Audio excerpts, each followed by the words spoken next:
Salamat olsun. Salamat buluyorlar Rasmus sağ olun. Oh.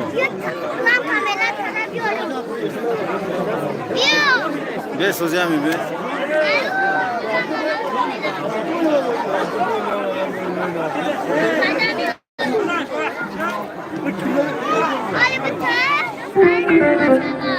Seçiyor.